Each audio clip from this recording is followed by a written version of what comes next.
I've been a cop for over 20 years, and I've seen things I wish I could forget. Murders, suicides, people at their absolute worst. You learn to compartmentalize, to push things into that dark corner of your mind where they can't reach you. But there's one night, one call, that won't stay buried. No matter how much I drink, no matter how many times I tell myself it wasn't real, I can still feel it. I can still hear that voice.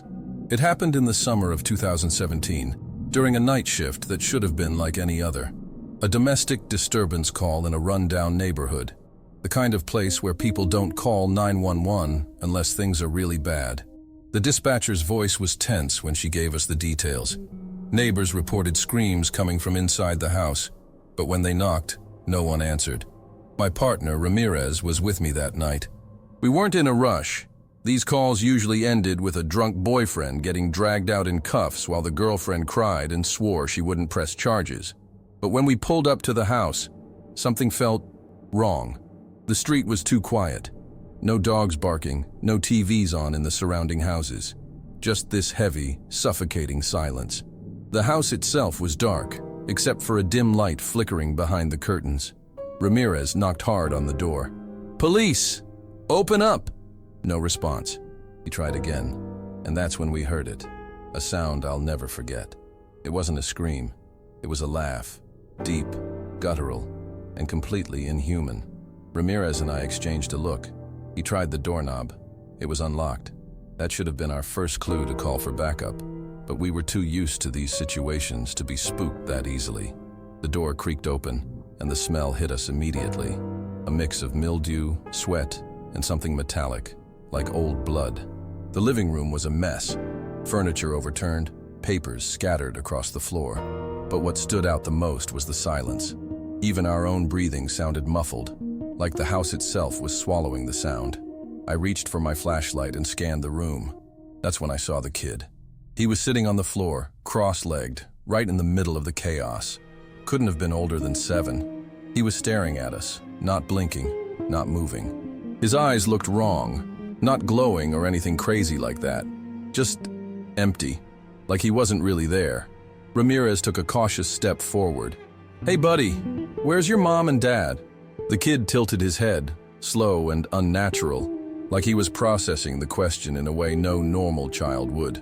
Then he opened his mouth, and in a voice that wasn't his, that wasn't even human, he spoke. "You shouldn't be here." I felt every hair on my body stand up. It wasn't just what the kid said, it was how he said it. His voice had layers, like multiple people were speaking at once, some whispering, some growling. Ramirez instinctively reached for his radio, but the static that came through was deafening. A sharp, high-pitched screech that made both of us wince. He cursed under his breath and tried again. Nothing. That's when the lights in the house flickered, just for a second, but long enough for us to see something move in the hallway. Not footsteps, not a shadow. It was like the air itself shifted, bending unnaturally, distorting the space around it. My gut screamed at me to get out, but my training kicked in. "Is anyone else in the house?" I asked, my voice steadier than I felt. The kid didn't answer. He just kept staring, his mouth slightly open now, like he was listening to something we couldn't hear. Ramirez muttered, "Screw this," and started moving toward the hallway, gun drawn. I hesitated before following. The walls felt like they were closing in, the air thick and heavy, like we had just stepped into something we weren't supposed to.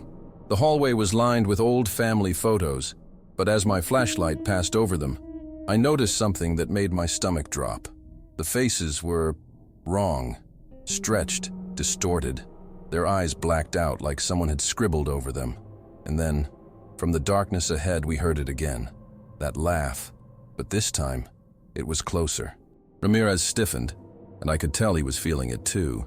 That creeping sense that we weren't alone, that we had walked straight into something we couldn't explain. He lifted his gun, aiming it down the hallway. "If someone's there, show yourself." His voice was firm, but I caught the slight shake in it. No response, just the quiet hum of the flickering light above us. Then, without warning, the door at the end of the hall slammed shut with a force that made the walls tremble. I jumped, gripping my flashlight tighter. "We need to get the kid out of here," I muttered, my voice lower now, as if speaking too loud would wake whatever was in that house. Ramirez nodded, and we turned back toward the living room, but the kid was gone. The spot where he had been sitting was empty, like he had never been there. I felt something ice-cold slide down my spine. He hadn't made a sound. No footsteps, no rustling. Just gone. "No way," Ramirez whispered, scanning the room. My pulse hammered in my ears. This wasn't normal. We had handled break-ins, gang fights, even homicides, but this was different. "We're leaving," I said, louder now, already moving toward the front door. But before we could take another step, the temperature in the room dropped so fast that I could see my own breath. And then from behind us, a voice spoke, a voice we both knew. "Why are you leaving so soon?" I froze. The voice that had just spoken wasn't some deep, demonic growl like in the movies. It was Ramirez's voice, perfectly replicated, down to the slight rasp he got when he was stressed. But Ramirez was right next to me, stiff as a board, gripping his gun like his life depended on it. I turned my head slowly, every instinct screaming at me not to. And there, standing in the doorway of the hallway, was the kid. Except it wasn't him anymore. His posture was different, too rigid, too aware. His lips curled into a grin that stretched too far, like his skin wasn't meant to move that way. "Don't go," he said again, but this time, it was my voice. Ramirez lost it. He raised his gun and fired. 2 shots. Center mass. The sound was deafening in the enclosed space, my ears ringing instantly, but the kid didn't move, didn't flinch. The bullets hit. I saw it happen, but it was like they just disappeared into him, like he wasn't really there. And then, just as quickly as he had appeared, the kid's face shifted. His eyes rolled back, his body convulsed, and he collapsed onto the floor. For half a second I thought maybe, just maybe, it was over. But then the lights flickered again, and from somewhere deep in the house, something knocked. Once, twice, 3 times. Slow, deliberate, and way too loud to be human. I didn't wait to find out what was knocking. "We're leaving. Now." My voice came out harsher than I intended, but I didn't care. Ramirez was already ahead of me, moving fast toward the front door. I could hear his breathing, short and panicked. My own hands were shaking as I reached for the doorknob, but it wouldn't turn. It was unlocked when we came in. I know it was. I twisted it harder, yanking at the door with all my strength.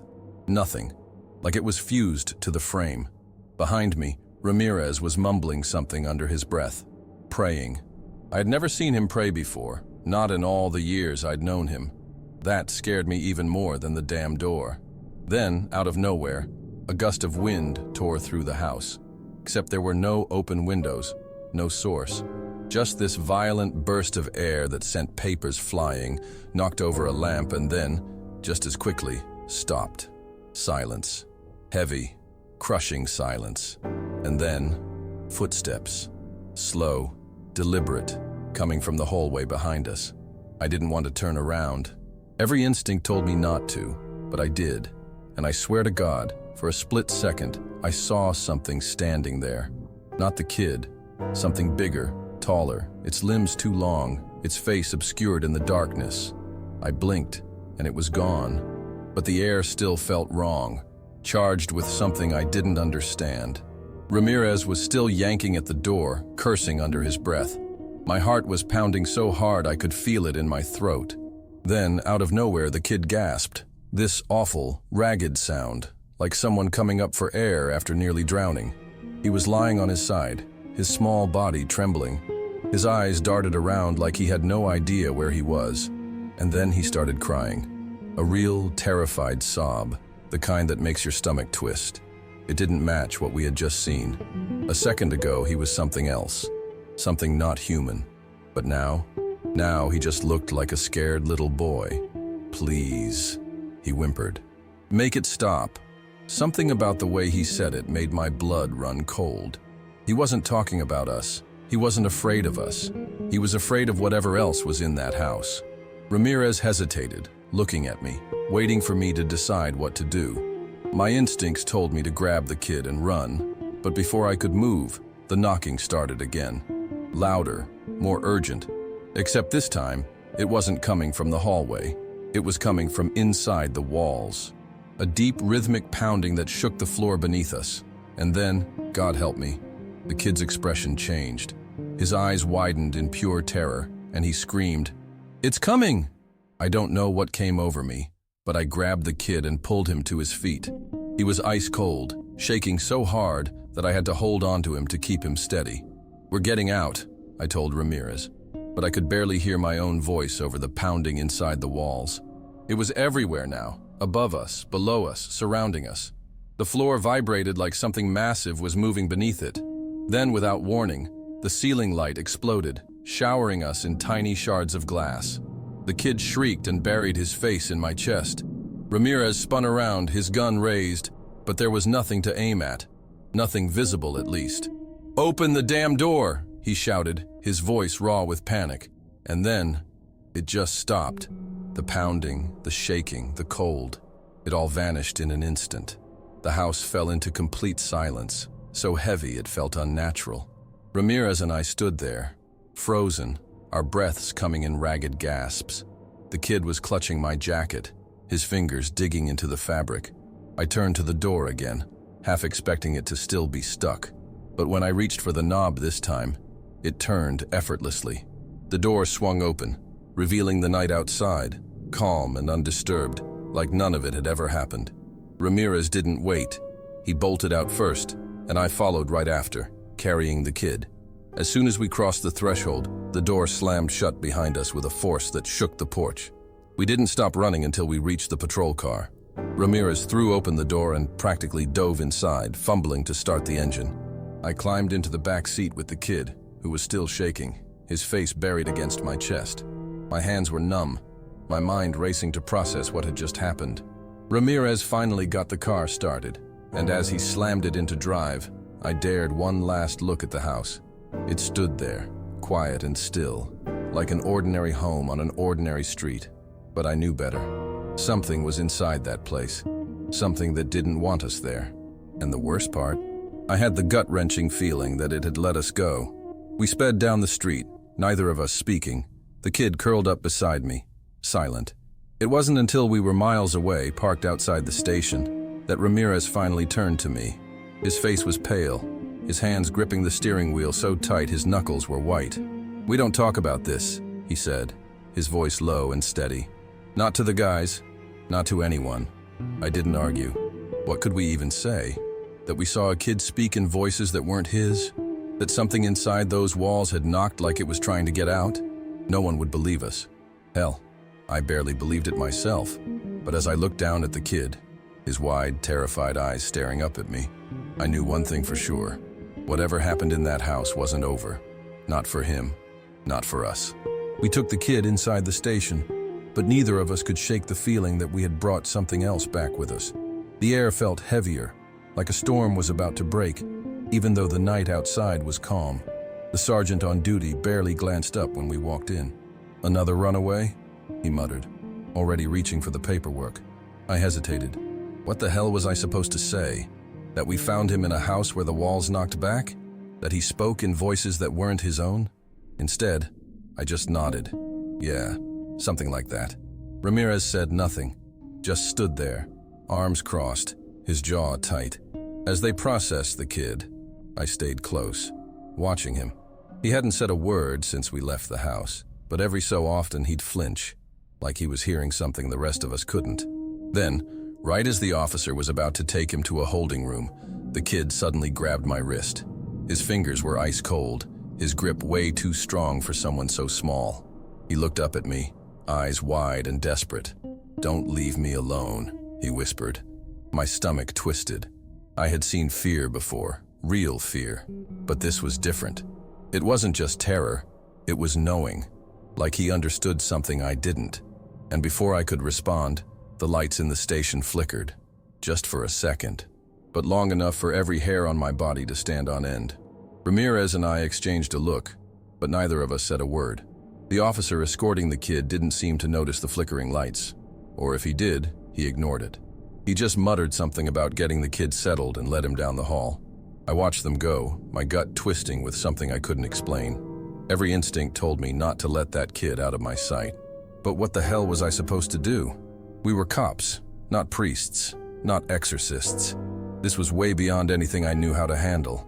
"Let's get the hell out of here," Ramirez mumbled, running a hand down his face. He looked exhausted. I felt the same. We stepped outside, and the night air hit me like a slap. It was colder than before, unnatural for that time of year. Ramirez lit a cigarette with shaky hands, taking a long drag before exhaling sharply.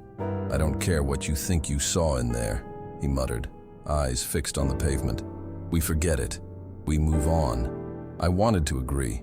I really did. But something didn't sit right. I could still feel the weight of the kid's grip on my wrist, still hear the way he said, "Don't leave me alone." I turned back toward the station, staring at the windows. The lights were on. The building looked the same as always. But I swear to God, in that moment, I felt something staring back. I barely slept that night.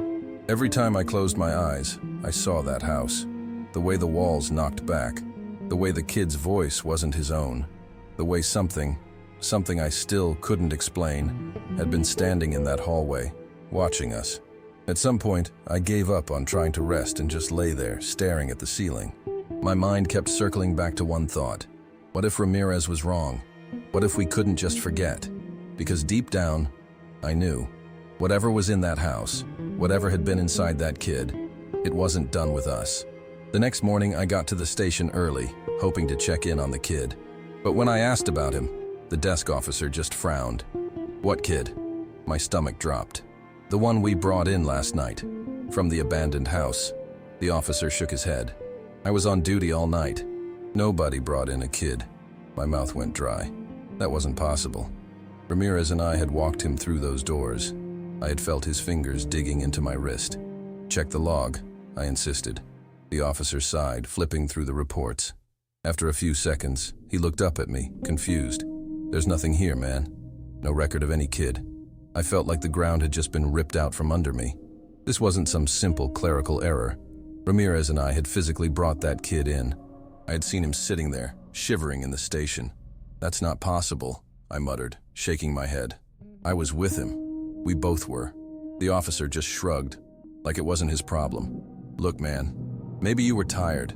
Maybe you thought—" I didn't let him finish. I turned and stormed down the hall, heading straight for the security office. If there was no record in the log, there had to be something on the cameras.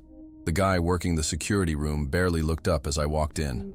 "I need to see last night's footage," I said, trying to keep my voice steady. He raised an eyebrow but didn't argue. A few clicks on the keyboard, and the screen flickered to life, showing the front entrance from the night before. I leaned in, my pulse hammering in my ears as I watched Ramirez and me walk in, clear as day. But we were alone. There was no kid between us, no one holding my wrist, no shivering boy clutching my jacket. Just two exhausted cops walking into an empty station. I felt sick. My hands were shaking as I pointed at the screen. No, that's wrong. He was right there with us. The security guy just looked at me like I was losing it. "I don't know what to tell you, man. That's the raw footage. No edits, no glitches." I watched again, rewinding and playing it back over and over. Same thing, just me and Ramirez. My chest tightened as I remembered the feeling of the kid's ice-cold fingers gripping my wrist, the way he had whispered, "Don't leave me alone." But according to this footage, he was never there at all.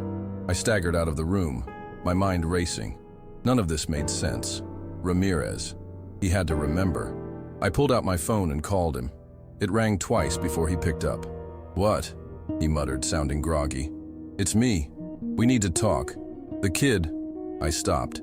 There was silence on the other end. Then Ramirez let out a slow breath. "What kid?" My blood ran cold. "The kid from last night. The one from the house." Another pause.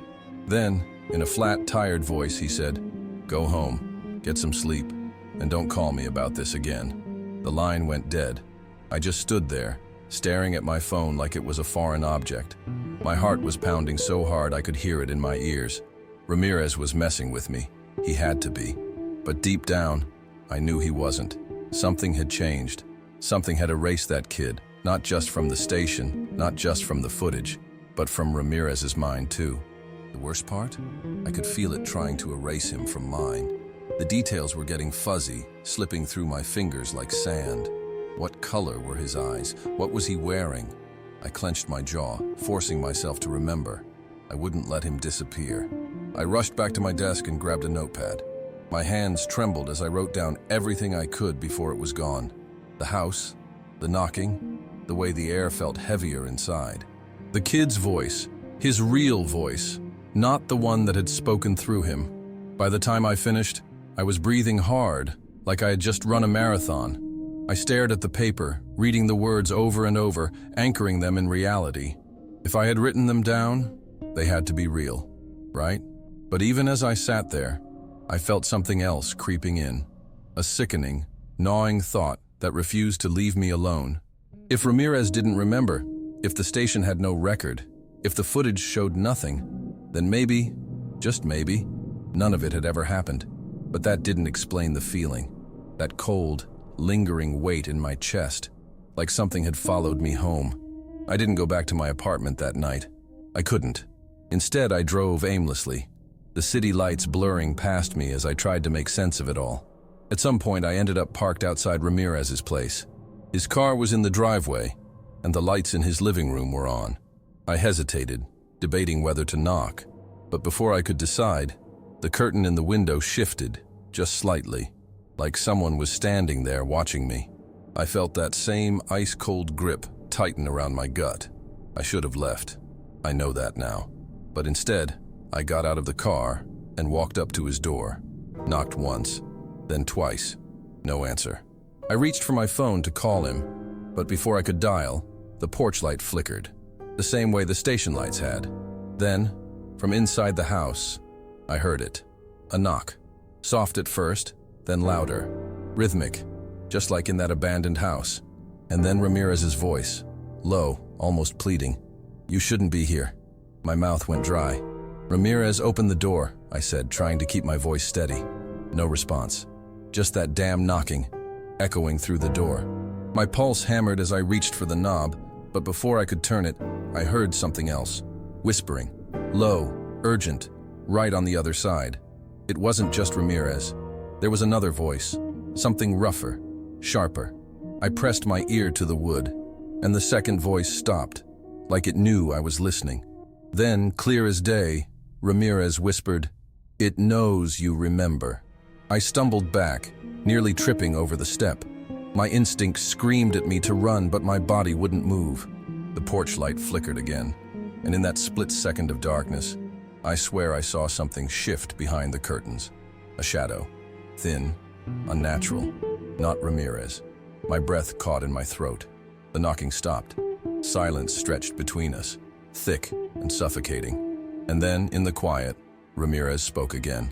But this time, his voice wasn't his. It was layered, distorted. "Go home. Forget." I didn't respond. I couldn't. My body finally caught up to my brain, and I turned on my heel, practically sprinting back to my car. My hands were shaking so bad that I struggled to get the key in the ignition. The second the engine roared to life, I peeled out of there, tires screeching against the pavement.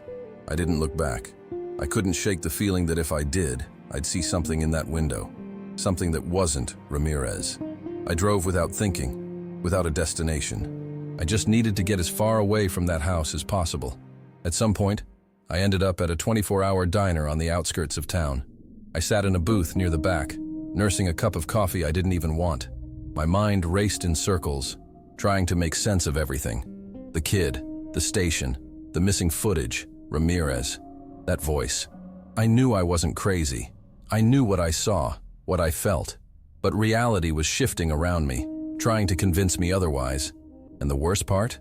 It was working. I kept replaying Ramirez's words in my head. Go home. Forget. The more I thought about it, the more the details started to slip, like something was actively erasing them. I grabbed my notepad from my jacket pocket, flipping it open with trembling fingers. The notes I had written earlier were still there, but they felt foreign, like someone else had written them. The words seemed faded, like they were sinking into the page. I rubbed my eyes, trying to focus, but the memories were unraveling faster than I could hold on to them. What color were the kid's eyes? Had he even spoken at all? Doubt crept in, poisoning my thoughts. Maybe Ramirez was right. Maybe I just needed sleep. Maybe none of this had ever happened. Then, the waitress walked by and I felt a sudden sharp pressure in my head, like a vice tightening around my skull. My vision blurred for half a second, and when it cleared, my notepad was gone. I blinked. No, that wasn't right. It had just been there. I checked the seat, the table, the floor. Nothing. My breathing turned shallow. I grabbed the waitress's arm as she passed again. "Did you take my notepad?" She frowned. "What notepad, honey?" My stomach twisted. I let go, my hands clammy. I had held it. I had written in it, hadn't I?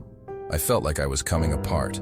My memories, my thoughts, everything was slipping through my fingers like water. I needed proof, something solid to hold on to. My phone. I fumbled to pull it out of my pocket and scrolled frantically through my notes, my call history, anything that could confirm what had happened. But there was nothing. No notes about the kid, no call to Ramirez. Even my texts from last night were gone. My stomach churned. I knew I hadn't deleted them. Something had. A sharp knock on the diner's window made me jump. I turned so fast my neck cracked. Outside, standing beneath the sickly yellow glow of the streetlight, was a figure. My breath caught in my throat. It was a kid. The kid. But something was wrong. His face was just empty, like my mind refused to process it. He raised his hand slowly and pressed his palm against the glass. His lips moved, but no sound came out. And then, just as suddenly as he had appeared, the diner lights flickered, and he was gone. I shot up from my seat, nearly knocking over my coffee. My heart was pounding so hard I thought it might burst. The waitress gave me a weird look as I stumbled toward the door, but I didn't care. I had to see. I had to know if he was still there. I pushed through the diner's entrance, stepping onto the cold pavement. The street was empty. No kid. No footprints. Just the faint hum of a flickering streetlight overhead. I turned in circles, scanning the lot, the sidewalk, the road. Nothing. But the feeling, the presence, was still there. Watching. Waiting. I don't remember driving home. I don't remember getting into bed. All I know is when I woke up the next morning, everything felt off. My phone was on my nightstand, but there were no missed calls, no messages, no evidence of anything that had happened. My notes were gone. Ramirez's number was missing from my contacts. And the worst part? The details of that night were slipping away, fading like a dream.